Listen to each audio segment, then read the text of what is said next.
super పాపకు సుకుమారి నీ షేపులు తరగక తప్పదులే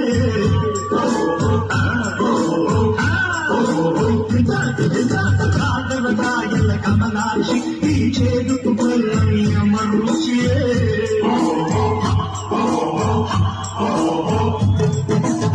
దేవుడిచ్చిన కాయలకే మనిషి పెంచెను పైరేటు ఇష్ట జీవి సపాటు కష్ట జీవికి కాపాటు